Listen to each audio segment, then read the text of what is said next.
Hello दोस्तों, आज हम लोग ध्वनि चैप्टर से जितना भी रेलवे में सवाल पूछे गए हैं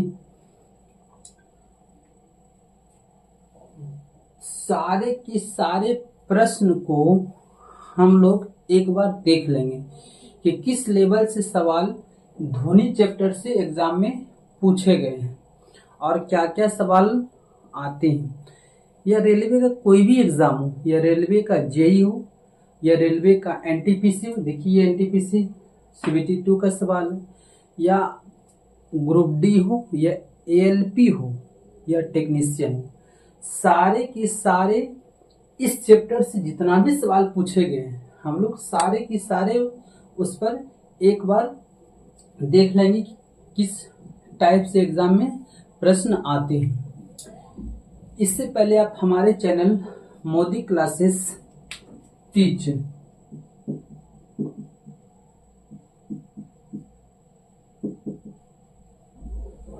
अगर हमारे चैनल पे आप न्यू हैं तो आप चैनल को सब्सक्राइब कर लीजिए। अगर वीडियो आपको अच्छी लगी तो अपने मित्रों को शेयर भी कर दीजिए। चलिए आगे हम लोग बात करते हैं। अब हम इस चैप्टर का पहला टोटल क्वेश्चन का 853 नंबर सवाल हम लोग करेंगे।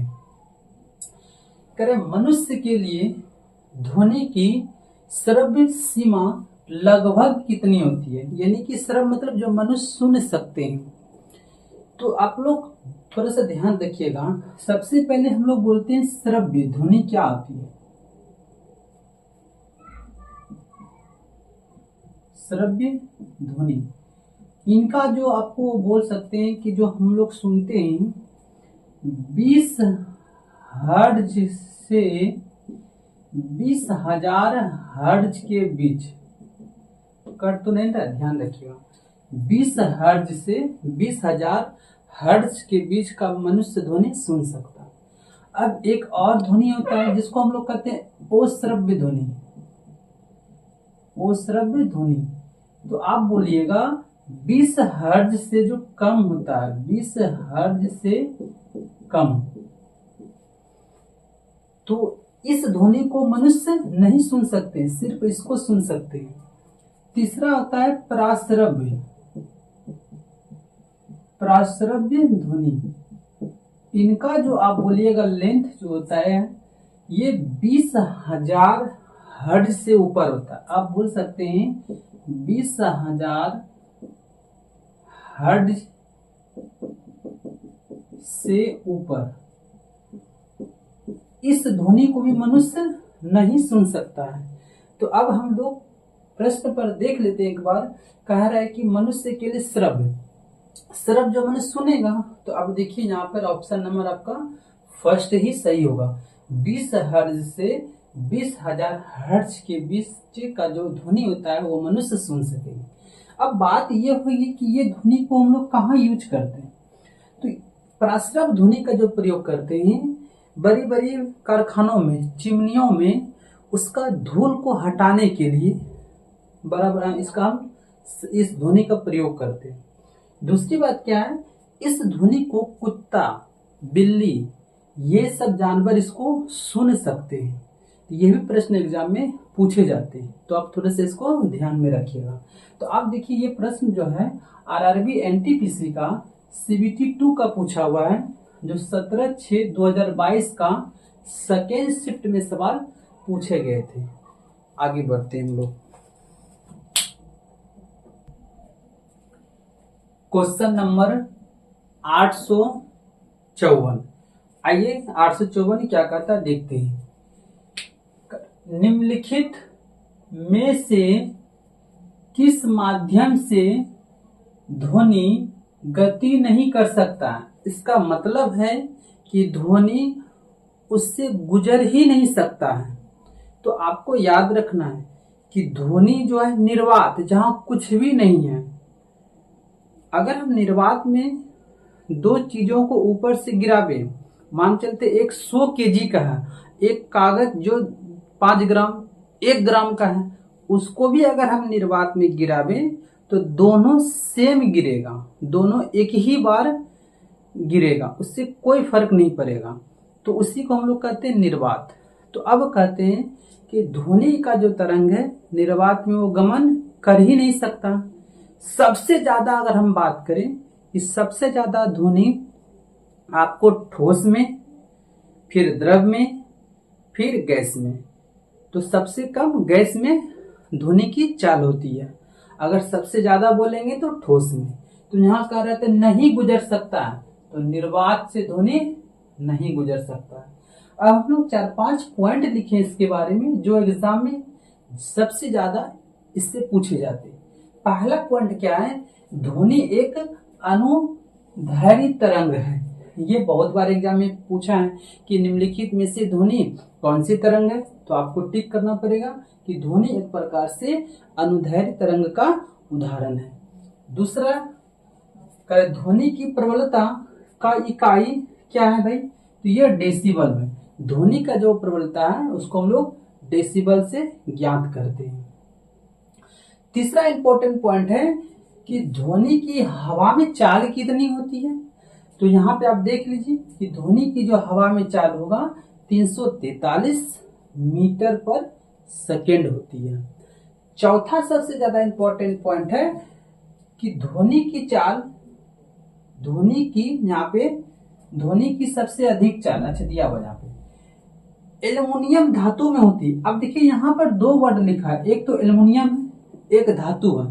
तो एल्युमिनियम तो एक प्रकार से धातु है, तो एल्युमिनियम भी एक ठोस है, तो इसलिए तो बोले कि ध्वनि की अगर चाल सबसे ज्यादा होगी तो ठोस में होगी। लेकिन अगर आपसे ऐसे पूछ दे कि सबसे ज्यादा किस में होगी, तो आप एल्युमिनियम धातु में लगाइए। अगर ये पूछ दे कि एल्युमिनियम धातु में चाल कितनी होती है, तो आप यहाँ पर थोड़ा सा याद रखिएगा 64-20 मीटर पर सेकेंड जो सबसे ज्यादा है ना। तो एल्युमिनियम में ध्वनि की चाल 64-20 मीटर पर सेकेंड होती है। और सबसे जो इम्पोर्टेंट पॉइंट है, ये 5वां नंबर है, ये बहुत बार एग्जाम में पूछे जाते हैं। करे ध्वनि पर आवृत्ति का कोई प्रभाव नहीं पड़ता है। इसका मतलब है कि ध्वनि जो है आवृत्ति से स्वतंत्र है, उससे उसको कोई लेना देना नहीं है, कि ध्वनि और आवृत्ति में कोई रिलेशन ही नहीं है। तो इसका मतलब है अगर आवृत्ति का मान बढ़ेगा तो ध्वनि की मान पर कोई फर्क नहीं पड़ेगा। अगर ध्वनि की मान बढ़ता या घटता है तो आवृत्ति के मान पर कोई फर्क नहीं पड़ेगा। ये आपको इम्पोर्टेंट है, आप इसको वीवीआई करके लगा के रखिए कि ध्वनि आवृत्ति पर कभी निर्भर ही नहीं करती है। आगे हम लोग चलते हैं।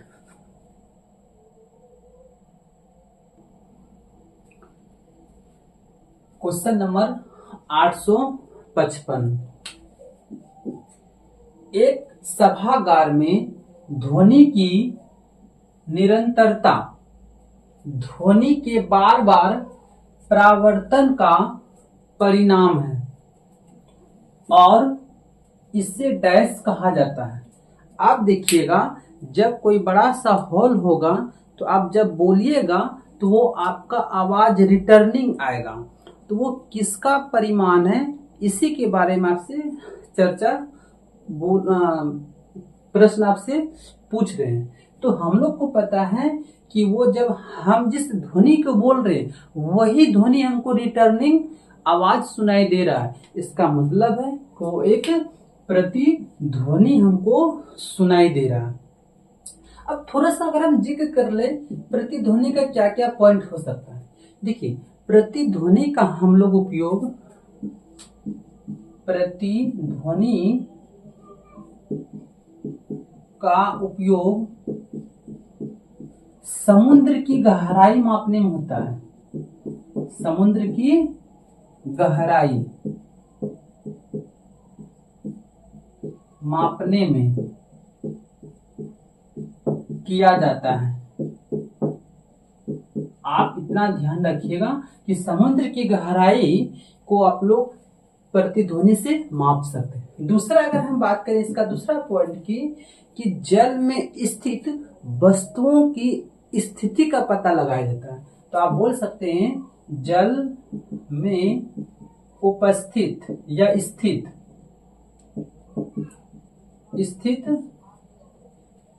स्थित वस्तुओं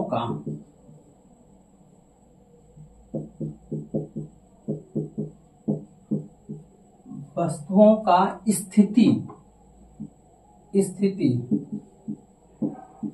स्थिति का पता लगाया जाता है। ये 2 पॉइंट आप इससे प्रतिध्वनि से रिलेटेड है, जो आपसे एग्जाम में पूछा भी जा सकता है। ये आपको थोड़ा सा ध्यान में रखना। बाकी आप देख लीजिए, ये जो प्रश्न आपका आया है ये आरआरबी एनटीपीसी का सीबीटी 1 का सवाल है, जो 16/1/2021 में मॉर्निंग शिफ्ट में सवाल पूछा गया था। आगे बढ़ते हम लोग।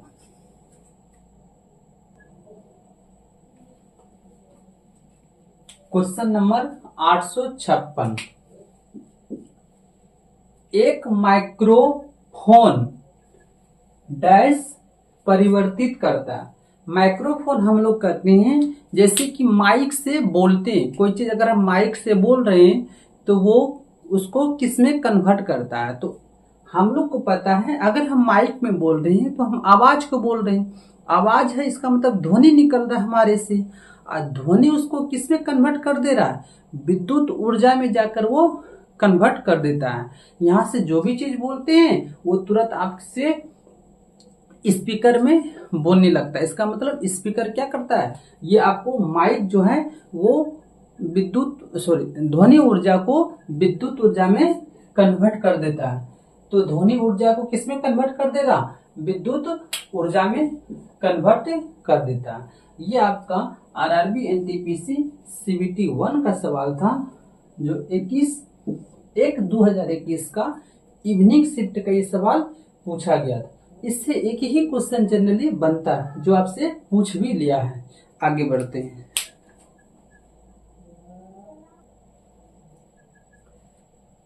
Question number 857। ठोस से गैसीय माध्यम में जाने पर ध्वनि की गति डैश है, आपको बताना। चलिए हम पहले एक कंसेप्ट इसके बारे में समझते हैं। तो हम लोग को पता है ये ठोस 3 अवस्था है, ठोस है, द्रव्य है और गैस है। अगर हम बात करें ध्वनि, तो ध्वनि सबसे ज्यादा चाल होगा। यानी कि बात करें कि ठोस में ध्वनि की चाल सबसे ज्यादा, द्रव्य में क्या है, ठोस से कम, और गैस में क्या हम बोल सकते हैं आप, सबसे कम। तो अब इसी बात से हम लोग इस 3 पॉइंट से इस प्रश्न का आंसर कर सकते हैं। करेक्ट, ठोस से गैसीय माध्यम में जाने पर आप देखिए ठोस से गैस में जा रहे हैं तो ध्वनि की चाल क्या होगी, गति क्या होगी। चाल को हम लोग क्या कहते हैं, गति भी कहते हैं। तो आपसे पता है कि अगर इधर से इधर आ रहे हैं तो गति क्या हो रही है, घट रहा है। इसका मतलब है हम लोग बोल सकते हैं ऑप्शन नंबर 4 टिक कर लेंगे कि ठोस से गैसीय माध्यम में आने पर ध्वनि की गति या चाल घटेगा। एक इंपॉर्टेंट पॉइंट और भी हम लोग को जिक्र करना है, हम थोड़ा सा इसको इरेज करते हैं। एक प्रश्न यहां से आता है कि ध्वनि की चाल पर तापमान का प्रभाव पड़ता है या नहीं पड़ता है। एक प्रश्न ये होता है, तापमान क्या ध्वनि की चाल पर पड़ता है, एकदम पड़ता है। तो आप बोलिएगा अगर तापमान बढ़ गया तो ध्वनि की चाल भी बढ़ जाता है, ध्वनि की चाल बढ़ जाती है। ये आपका एग्जाम में बहुत बार सवाल एग्जामिनर पूछे हैं। और अगर ध्वनि मतलब कि तापमान घटी तो आप बोलिएगा ध्वनि की चाल भी क्या होगा, घट जाती है। ये इंपॉर्टेंट सवाल यहां से बन रहे थे। ये आपका आरआरबी एनटीपीसी सीबीटी 1 का सवाल है, जो 25/1/2021 का मॉर्निंग शिफ्ट में सवाल पूछा गया था। आगे बढ़ते हैं। Question number 858। हम दूसरों को ध्वनि तरंगों के डैश के कारण बगल के कमरों से हमसे बात करते हुए सुनते हैं। चुनते हैं, यहाँ पे सुनते हैं। ठीक है, जैसे कि हम इस कमरे में अभी वीडियो बना रहे हैं, हमारी आवाज कोई दूसरे कमरे में सुन रहा है, तो ये यहाँ का परावर्तित ध्वनि नहीं है, परावर्तित ध्वनि है कि इसी रूम में अगर हम जैसे बात कर रहे हैं तो वहां से बात टकरा कर आ रही है, इसको हम लोग परिवर्तित ध्वनि कहते हैं। अब परिवर्तित ध्वनि कहाँ पे ज्यादा सुनाई देती है? या तो एक हॉल रहना चाहिए, या तो आप कभी सुरंग में जाइएगा तो आप कुछ बोलिएगा तो वहां से एक ध्वनि सुनाई देगा, उसको हम लोग परिवर्तित ध्वनि कहते हैं। यहाँ पे आप बोल सकते हैं कि जब इस कमरे में आप बात कर रहे हैं और दूसरे कमरे में कोई आपसे मतलब आपकी बातें को सुन रहा है, तो यहाँ पर ध्वनि का एक विशेष गुण होता है जिसको हम लोग करते हैं विवर्तन। इसके कारण आपका दूसरे रूम में आवाज सुन लेता है। ये आपका आरआरबी एनटीपीसी सीबीटी 1 का सवाल था, जो 25/1/2021 का मॉर्निंग शिफ्ट का पूछा गया था। आगे हम लोग बढ़ते हैं। Question number 859। संचार के लिए हाथी 103 डेसिबल तक का शोर कर सकते हैं, लेकिन वे अक्सर कम आवृत्ति वाले ध्वनि का उपयोग करते हैं, जिनसे कुछ को जमीन से गुजारा जाता है। इन ध्वनियों को क्या कहा जाता है? जो भी संचार का माध्यम है, जैसे हम बोल सकते हैं टीवी का रिमोट, उसमें भी जो हम रिमोट दबाते हैं फिगर चेंज होता है, ध्वनि टीवी में तेज हो जाती है, कम हो जाती है। तो ये सारे जो संचार के माध्यम है उसमें हम लोग कौन से ध्वनियों का प्रयोग करते हैं, इसके बारे में हम लोग चर्चा करेंगे। तो हम लोग को जैसे पता है, इसमें आप इंफ्रासाउंड का प्रयोग करते हैं। जितना भी संचार का माध्यम है सभी में हम लोग इंफ्रासाउंड ध्वनि का उपयोग होता है। यहाँ से सबसे ज्यादा इंपॉर्टेंट पॉइंट एक ध्वनि से आ जाता है एग्जाम में, क्या कि सबसे ज्यादा ध्वनि कौन निकालती है ना। तो हम लोग 2 पॉइंट पढ़ेंगे। एक तो सबसे ज्यादा अगर ध्वनि की बात करेंगे तो देखिए एग्जाम में आपको 2 ऑप्शन मिलेगा ही मिलेगा। ठीक है, एक होता है डॉल्फिन का।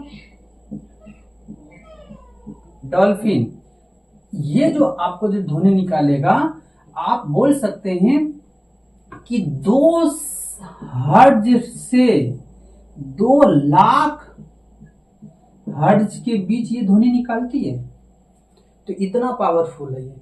दूसरा अगर हम बात करेंगे चमगादड़ का,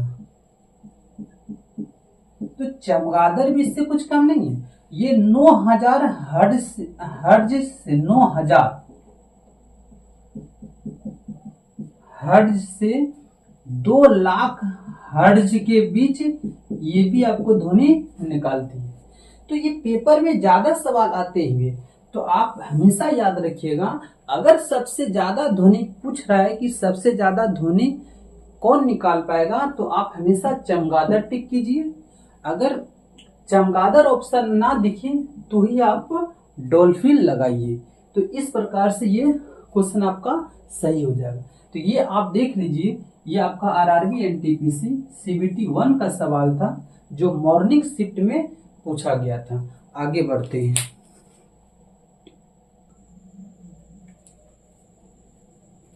क्वेश्चन नंबर 860।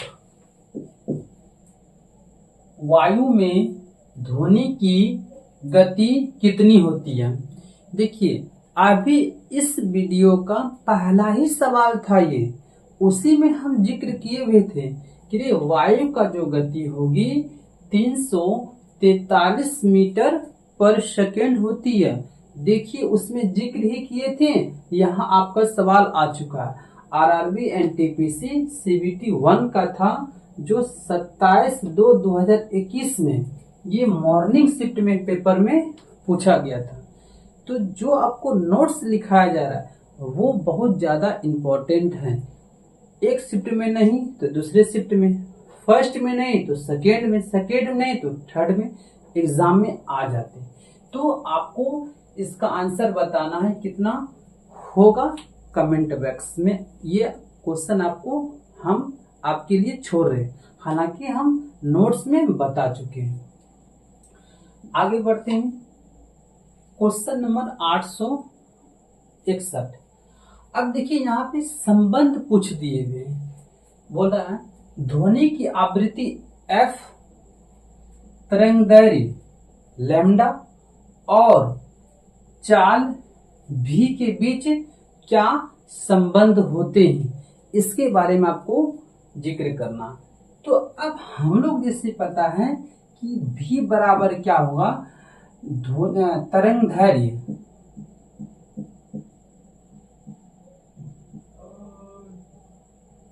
गुना आवृत्ति,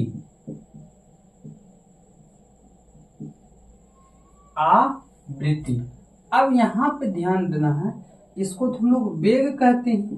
तो यहाँ से हम लिख सकते हैं v बराबर क्या है, तरंगदैर्घ्य को क्या बोला, लैम्डा, इसको हम लोग लैम्डा पढ़ते हैं। और आवृत्ति को क्या बोले, f, इसका मतलब v बराबर क्या होगा, f इंटू लैम्डा या लैम्डा इंटू f होगा, जो आपका ऑप्शन नंबर फर्स्ट में ही दिया गया है।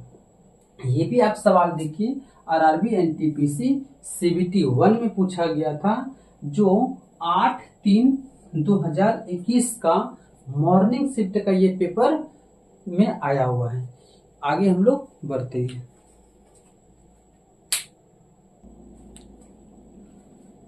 Question number 862। सोनार एक उपकरण है जो वस्तुओं की दूरी, दिशा और गति को मापने के लिए अल्ट्रासोनिक तरंगों का उपयोग करता है। डैश दिया हुआ है, यानी कि ये जो सोनार यंत्र है कहाँ में इसका उपयोग होता है, इसके बारे में आपको बताना। तो भूमि पर, हवा में, अंतरिक्ष में, जल के नीचे। तो हम लोग को पता है कि सोनार का प्रयोग बड़े बड़े जहाज में, पानी वाला जहाज में करते हैं। अब किसके लिए करते हैं, कि पानी के अंदर जो वस्तु है उसका पता लगाने के लिए, कि पानी में अगर चलते चलते कोई आगे तो कोई पत्थर तो नहीं जम गया, इसका मतलब बोल सकते हैं आप बर्फ तो नहीं है। अगर बर्फ है तो वो सोनार से हमको पता चल जाता है कि पानी में नीचे में क्या है।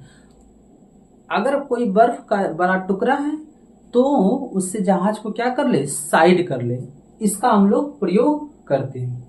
दूसरा ये प्रश्न क्या आएगा कि सोनार का फुल फॉर्म क्या होता है, ये भी एग्जाम में सवाल पूछे गए हैं। आप ध्यान रखिए कि सोनार का जो फुल फॉर्म होगा, साउंड नेविगेशन एंड रेंजिंग, इसका जस्ट विपरीत, ये भी एग्जाम में आपसे इससे ही रिलेटेड है। ये रडार, अब रडार हम लोग किसको कहते हैं, रेडियो डिक्टेशन एंड रेंजिंग। ये दोनों आप देखिए अपोजिट वर्ड लग रहा है लेकिन है नहीं, दोनों एक दूसरे से डिफरेंट है। तो आप ये दोनों सवाल एग्जाम में पूछेंगे। फिलहाल ये जो सवाल का आंसर हो जाएगा, ये जल के नीचे काम करती है सोनार। ये आपका आरआरबी एनटीपीसी सीबीटी 1 का सवाल था, जो 8/3/2021 का मॉर्निंग शिफ्ट में सवाल पूछा गया था। आगे बढ़ते हैं हम लोग। Question number 863। जिस तरह से मस्तिष्क किसी उत्सर्जित ध्वनि की आवृत्ति की पहचान करता है उसे डैश कहा जाता है। इस 4 आपका ऑप्शन दिया हुआ है। पहला कह रहा है आयाम, दूसरा कह रहा है ध्वनि, तीसरा कह रहा है पिच, चौथा कह रहा है तरंग। तो ये जो हम लोग को पता है इसको हम लोग पिच कहते हैं। अब पिच के बारे में थोड़ा समझते हैं कि पिच होता है क्या। क्या पिच किसी पे डिपेंड भी है? अगर है तो वो किस पर है? तो हम लोग यहाँ पे 3-4 पॉइंट लिखे हुए। अब इनको थोड़ा सा समझते हैं। कर ध्वनि की पिच आवृत्ति पर निर्भर करती है। इसका मीनिंग हो गया अगर कहीं पर आवृत्ति है तो वहां पर पिच होगा। दूसरी पॉइंट, आवृत्ति अधिक होने पर पिच अधिक होगा। तीसरा पॉइंट बोला है आवृत्ति कम होने पर पिच कम होगा। चौथा जो सबसे ज्यादा इंपॉर्टेंट है यही है, अगर कंपन जितना अधिक होगा आवृत्ति उतने ही अधिक होगा। अगर आवृत्ति अधिक है तो इसका मतलब पिच भी क्या अधिक है। तो यहां से 3 बात आप रिलेट कर सकते हैं। कंपन, जिस वस्तु में ज्यादा कंपन होगा वहां पे आवृत्ति ज्यादा होगा। अगर आवृत्ति ज्यादा होगा इसका मतलब पिच ज्यादा होगा। तो आप बोल सकते हैं कि ये तीनों में आपस में रिलेशन है। तो ये प्रश्न आपका आरआरबी एनटीपीसी सीबीटी 1 का 23/3/2021 का इवनिंग शिफ्ट का सवाल पूछा गया था। आगे हम लोग बढ़ते हैं।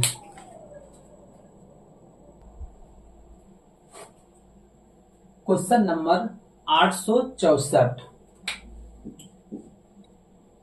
जब ध्वनि उत्पन्न करने वाला स्रोत ध्वनि से अधिक चाल से गति करता है तो हवा में आघात तरंगे उत्पन्न होती है। इन आघात तरंगों द्वारा निर्मित अत्यंत तीखी और तेज ध्वनि क्या कहलाती है? बहुत तीखी ध्वनि होता है और बहुत स्पीड में आता है। तो हम लोग को पता है उसको सोनिक बूम कहते हैं, सोनिक बूम। अब अगर हम उदाहरण के तौर पर अगर समझें तो बंदूक से चलाई गई गोली जो निकलता है गोली, उसका चाल जो होता है वो ध्वनि की चाल से भी ज्यादा होती है और बहुत तीव्र गति से निकलता है। आप दूसरा भी आप एग्जाम्पल समझ सकते हैं कि आप बोलते कम ऊंचाई पर उड़ने वाला विमान, जो कम ऊंचाई पर विमान उड़ते हैं तो आप देखिए उससे कितना अधिक मात्रा में ध्वनि आपके पास पहुंचता है। तो ये दोनों की दोनों आप बोल सकते हैं सोनिक बूम का उदाहरण है। ये बहुत तीव्र गति से ध्वनि को निकालते हैं और आपके कानों तक पहुंचते हैं। और भी अगर एग्जाम्पल की बात करें हम लोग तो तीसरी एग्जाम्पल में समझ सकते हैं कि जब आकाश में बिजली छिटकता है ना, जब आप बोल सकते हैं कि जब बारिश का समय आता है तो आप देखिएगा उस समय कि ध्वनि की गति बहुत तेज होती है। इसीलिए आप देखिएगा कि वो पहले आपको आवाज आएगी फिर आपको आकाश में एक बिजली छिटकता हुआ नजर आएगा, जिसको हम झंझावत भी कहते हैं। और वो उसकी जो गति होती है बहुत तीव्र होती है। इस प्रकार के जो भी प्रश्न होंगे हम लोग उसको क्या बोलेंगे? सोनिक बूम कहेंगे। अगर हमारा वीडियो आपको अच्छी लगे तो आप हमारे चैनल मोदी क्लासेस टीच को लाइक, सब्सक्राइब और वीडियो को शेयर कर दें। आज हम लोग इस वीडियो में 864 तक ही कंप्लीट किए हैं और आगे आपका जो प्रश्न होगा वो नेक्स्ट वीडियो में आपको प्रोवाइड करा दिया जाएगा। धन्यवाद।